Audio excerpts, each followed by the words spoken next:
Today is the last day for the withdrawal of candidature for the second phase of Lok Sabha elections. 97 constituencies spread over 13 states and union territories will go to polls in this phase on the 18th of April. All 39 parliamentary constituencies of Tamil Nadu will go to polls in this phase.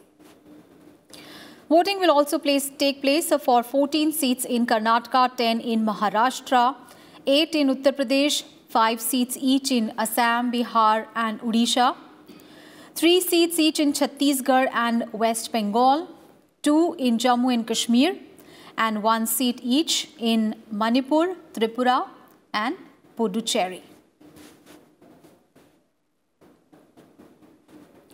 The Lok Sabha elections will start on 11th of April and will continue till 19th of May in 7 phases, and the counting of votes will be held on 23rd of May.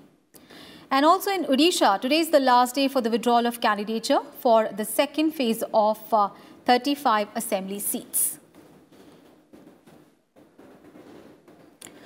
Prime Minister Narendra Modi today launched the BJP's election campaign in eastern part of the country with a rally in Odisha's Koraput district.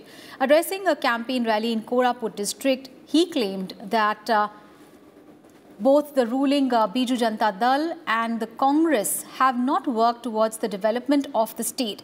The Prime Minister also slammed the BJP government led by Naveen Patnaik for depriving the poor of their right for quality health care.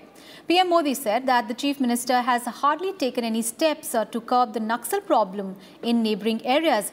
He said that it is time to elect 5 more years of development for Odisha and India. 2019 का ये चुनाव सिर्फ एक सांसद का चुनाव नहीं है, सिर्फ एक विधायक का चुनाव नहीं है। ये चुनाव केंद्र और राज्य में विकास का डबल इंजन लगाने वाली भारतीय जनता पार्टी की सरकारों के चुनाव का समय है। ये आने वाले 5 वर्षों में नए ओडिशा और नए भारत के निर्माण का चुनाव है।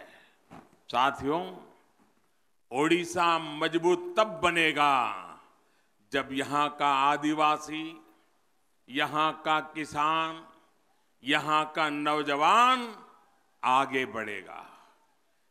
जब यहाँ राज्य में और केंद्र में दोनों ही जगहों पर भारतीय जनता पार्टी की सरकार होगी, तब ये सपना पूरा होगा।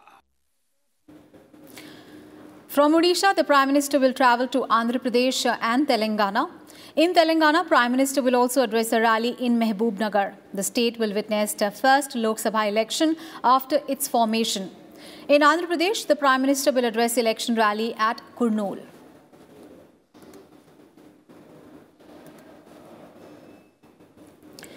And the Rashtriya Janata Dal has released its seat-sharing agreement with the Bihar Mahagathbandhan for 40 Lok Sabha seats. RJD leader Tejasvi Yadav said that his party would be contesting on 19 seats in the state for the upcoming Lok Sabha elections, including Bhagalpur, Banka, Mandyapura and Darbhanga. RLSP will contest on 5 seats and the Congress party will contest on 9 seats, including Patna Sahib. Former JDU President Sharad Yadav will be contesting from Madhepura. JDU MLA Sarfaraz Alam from Araria and RJD Chief Lalu Prasad's daughter Meesa Bharti is going to contest from Patliputra.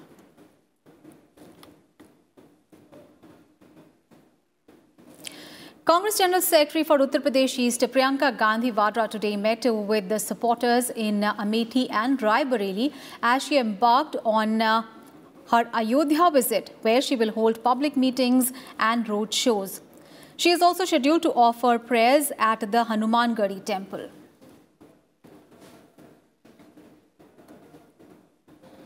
And earlier, the Congress party released a list of another 12 candidates for the general elections. Congress nominated actress Urmila Matondkar and former Lok Sabha Speaker Meera Kumar from Mumbai North and Bihar's Sasaram parliamentary constituencies, respectively.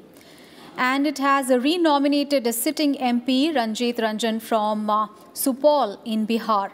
And with this list, the Congress has so far nominated 305 Lok Sabha candidates.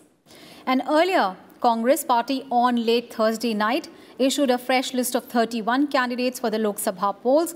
The party fielded Rajasthan Chief Minister Ashok Gehlot's son Vaibhav from Jodhpur and former BJP leader Jaswant Singh's son Manvendra from Badmer. The party's latest list has 19 candidates for Rajasthan and 6 each for Uttar Pradesh and Gujarat. News from Uttar Pradesh. Samajwadi Party on Thursday announced 5 more candidates for the Lok Sabha seats in Uttar Pradesh. The seats for which the candidates have been declared are Moradabad, Bareilly, Unnao, Jhansi and Kushinagar. And so far, the party has announced the names of 27 candidates in the 37 seats that it is contesting in alliance with the Mayawati's Bahujan Samaj Party and Ajit Singh's Rashtriya Lok Dal. In Uttar Pradesh, the elections will be held in 7 phases from 11th of April to 19th of May, and the counting of votes will take place on 23rd of May.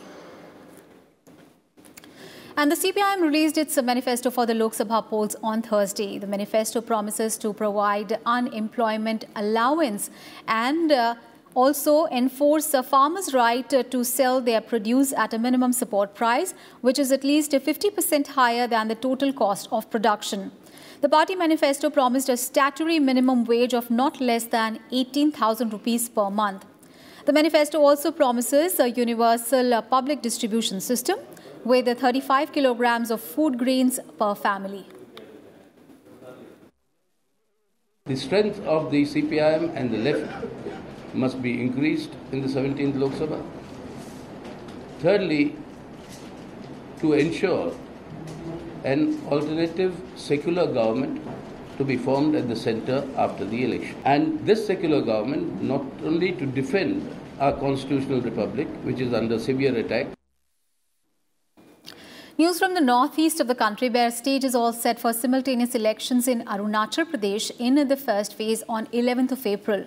The present term saw a lot of turncoat politics, with 43 Congress lawmakers pulling down Nabam Tuki government. Our correspondent Vishal Daya spoke with the former Chief Minister Nabam Tuki, who is now contesting both the Assembly and Lok Sabha constituency. What is your party's strategy? What is it that you're going to the voters with in terms of promises and what you want to do? Misgovernance of the BJP-led government at the center has been angered the people, entire northeastern region. Therefore, we are going to get benefit out of that, because people have full faith on Congress in the region. The general voter out here is more concerned about infrastructure and corruption being, one of the major issues out here. So how is your party planning to go ahead and, address these issues? Because you've been in power for quite long. During my time, we made the amendment of Lok Ayukta Act in the state, and it was passed in the State Assembly. And till today, it is not implemented by the government, BJP government. By now, it should have been implemented. This was to prevent and to check corruptions. This is only law to check corruptions, which we have made it, honestly. There are a lot of, allegations and counter-allegations happening between both BJP and Congress. But now that the elections are near, what is your party's stand on the issue of PRC? The issue was laying pending for quite a long time. And so many joint high power committee was constituted earlier also. It was examining, because laws are not applicable. To do that, because the Bengal Eastern Frontier Regulation Act, 1872, is clear that no outsider other than ST, scheduled tribe, can reside, take residence certificate in Arunachal Pradesh. Okay. So your party will not support the PRC, and that's what your stand is as well? We never support before also. Okay. And will not support in the future until and unless it is amended in the Act of Parliament. So it cannot be happen now. And on to some other news. Nomination process for the first two phases of Lok Sabha elections concluded on Thursday. A total of 1,216 candidates have filed their nomination for the two phases. Now, according to the Election Commission, 616 valid nominations for the first phase and 600 valid nominations for the second phase have been received. In the last 5 weeks, close to 1 crore names have been added to the voters' list. The first and second phase of elections are slated for 11th of April and 18th of April, respectively. Out of the valid nominations, 493 are the male candidates and female candidates are 45. So in total, we have about 616 valid nominations which have been filed so far. This phase 2, the status is like this. Total nominations filed are 635 for 97 parliamentary constituencies, for which there are 95 for the recognized national parties. For the state parties, there's 16. For other registered parties, the 214. For independents, 253. The male candidates are 538 and the female candidates are 41, totaling 600.